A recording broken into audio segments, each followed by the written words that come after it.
देहरादून से बड़ी खबर है। धामी कैबिनेट की बैठक में बड़ा फैसला लिया गया है। नौकरियों में अग्निवीरों को मिलेगा आरक्षण।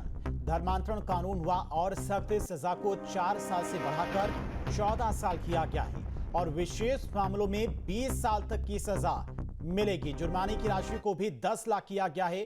कैबिनेट की बैठक में कुल 26 प्रस्तावों पर मुहर लगी है।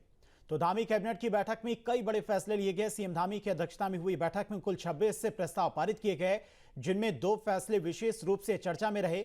अग्निवीरों को सरकारी नौकरियों में आरक्षण और धर्मांतरण कानून में सख्ती की गई है। अब उत्तराखंड में अग्निवीरों के लिए एक नया अवसर खुल गया है। सरकार ने निर्णय लिया है कि सेवा पूरी होने के बाद अग्निवीरों को समूह गा के वर्दीधारी पदों में 10% आरक्षण मिलेगा। यह आरक्षण सिर्फ उन्हीं युवाओं को मिलेगा जो उत्तराखंड के मूल या फिर स्थायी निवासी होंगे। अगले साल करीब 850 पदों पर भर्ती की प्रक्रिया शुरू होगी। अग्निवीरों को पुलिस, गृह विभाग और फॉरेस्ट की भर्तियों में 10% आरक्षण मिलेगा। साथ ही आयु सीमा में भी छूट दी जाएगी। कैबिनेट ने धर्मांतरण कानून को और सख्त करने और सहकारिता सेवा मंडल नीति को भी मंजूरी देने और उद्योग निर्माण के लिए नई स्वीकृतियां देने का भी निर्णय लिया है।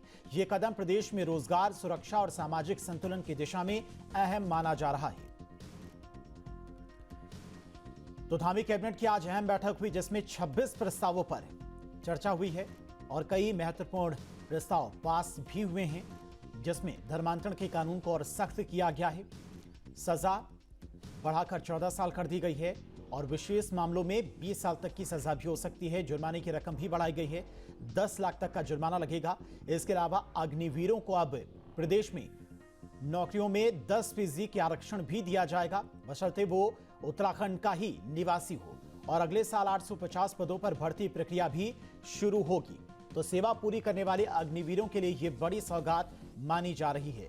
वर्दीधारी पदों में 10% आरक्षण अग्निवीरों को मिलेगा। उत्तराखंड के मूल या फिर स्थायी निवासी ले सकेंगे लाभ।